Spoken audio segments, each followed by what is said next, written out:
예, 안녕하십니까. 민생특별사법경찰단장 인치권입니다. 지금부터 미신고 생활용 숙박업체 수사 결과를 발표하겠습니다. 먼저 수사 개요입니다. 오랜 기간 코로나19 감염 확산 방지를 위한 사회적 거리 두기 강화 시책으로 숙박업계가 어려움을 겪는 상황에서 미신고 숙박업자들의 불법 영업의 행위는 숙박업 시장을 교란하는 중대한 범죄 행위입니다. 또한 이들 미신고업소는 숙박업소가 갖춰야 할 완강기 설치, 방염 성능, 내장재 사용 등 소방시설 기준에 벗어나 있어 화재 발생 우려가 있고 화재보험 의무가입 대상이 아니기 때문에 화재사고 발생 시 보상을 받지 못할 수 있는 문제점이 있습니다. 이에 우리 특사경은 공정한 숙박업 시장 질서 확립과 도민 안전을 위해 지난해 11월 30일부터 12월 4일까지 도내 생활형 숙박업소 중 미신고 의심업체 41곳을 대상으로 수사를 실시하였습니다. 수사 결과 미신고 영업 28곳, 폐쇄명령 미행 2곳 등 총 30곳 160개 시를 적발하여 형사 입건하였습니다. 다음은 주요 사례를 차트를 보면서 설명을 드리도록 하겠습니다. 먼저 미신고 숙박업 운영 일반 그냥 투시하지. 자, 빨리.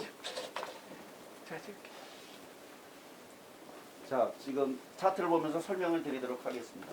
미신고 숙박업 일반적인 기본 운영 형태입니다. 먼저 숙박업자가 숙박업을 운영하기 위해서는 개별 소유자로부터 오피스텔, 아파트나 다세대 주택, 단독주택 등을 임차합니다. 임차하면 그 임차한 그 개별 소유자의 주택을 갖다가 숙박 중개 사이트에 이렇게 부킹닷컴이라든가 에어비앤비, 아고다 이런 숙박 중개 사이트에 객실을 등록을 합니다. 등록을 하면 이용자는 이 숙박 중개 사이트를 보고 예약을 하고 결제를 합니다. 그러면은 이 이용자는 그거 이제 이루어졌기 때문에 이제 개별 소유자가 하고 있는 숙박업자가 운영하는 여기 업체에 그 주택에 들어가서 숙박을 하게 되죠. 숙박을 하고 나면 이제 돈의 흐름이 이렇습니다. 숙박료를 지급하면 이 숙박 중개 사이트에서는 한 15%의 수수료를 떼고 나머지 85%는 이 숙박업자가 가지게 됩니다. 이 과정에서 세금을 포탈하는 그 사례가 발생하게 됩니다. 그래서 다음은 개별적인 사례를 보면서 설명을 드리도록 하겠습니다. 먼저 일반적인 사례입니다. 숙박업자가 아까 마찬가지로 오피스텔을 5개를 임차를 해서 숙박 중개 사이트에다 등록을 하게 되면 이용객은 예약을 하고 결제를 하게 되고 그 다음에 이제 숙박을 합니다. 그래서 이렇게 해서 숙박업자가 불법으로 미신고에서 벌어들인 돈이 3년간 3억 4천만 원이 되겠습니다.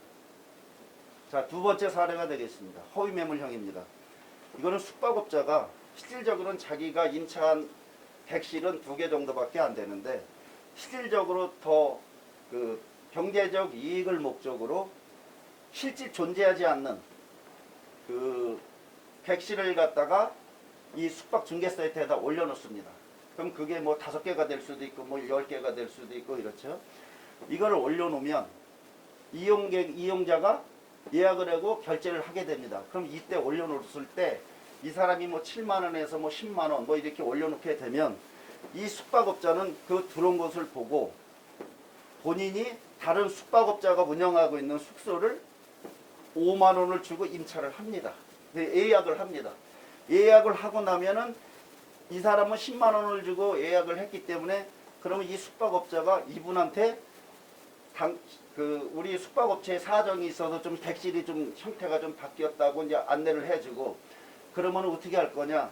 환불을 받을 거냐? 아니면 그대로 그냥 할 거냐? 그거를 보통 한 1일 전이나 당일날 이렇게 통보를 해주면 이 사람은 어쩔 수 없이 그냥 그대로 여기에 객실에 들어가야 되는 거고 그러면 거기서 10만 원을 주겠지만 이 사람은 이 다른 숙박업소의 숙소를 5만 원에 그 예약을 해서 나머지 5만 원의 차익이 나는데 그러면 그 중에서도 15%는 중개 사이트가 가져가야 되고 나머지 35%에 대한 이익을 이 사람이 갖게 되는 겁니다. 그러니까 이렇게 운영함으로 해서 3년간 1억 2천만 원의 이익을 챙겼습니다. 그래서 사례 3번 같은 경우는 행정기관이 폐쇄 명령을 했는데도 불구하고 미행을 해서 6년간 한 6억 원의 이익을 취득한 사례가 되겠습니다. 왜 이런 일들이 자주 일어나냐면은 폐쇄 명령을 받고도 왜 이런 일이 일어나냐면은 폐쇄 명령을 함으로 인해서 처분된 행정처분된 벌금이 실질적으로 계속 영업을 불법 영업을 해서 얻는 이익이 더 크기 때문에 경제적 이익이 크기 때문에 계속해서 이 사람은 폐쇄 명령을 이행을 안 하고도 계속 불법 영업을 하게 되는 겁니다. 예, 이상 이렇게 말씀을 드렸고요. 그래서 앞으로 우리 특사경에서는 이번에 적발된 불법 숙박 영업자들은 숙박업이 불가능한 오피스텔, 아파트에서 불법 영업을 하고 있었습니다. 이러한 불법 숙박 영업 행위는 공정한 시장 질서를 크게 해칠 뿐 아니라 도민의 안전에도 큰 위협이 되고 있습니다. 적발된 업주는 검찰에 송치하여 법에 따라 엄정히 처벌받도록 하겠으며 아울러 이들이 편취한 불법 이득에 대한 세금 추징이 이루어지도록 세무당국에 통보하는 것은 물론 동종범죄 방지를 위해서 벌금 상향 등 처벌 규정을 강화하도록 권할 계획입니다. 이상으로 수사 결과를 마치겠습니다.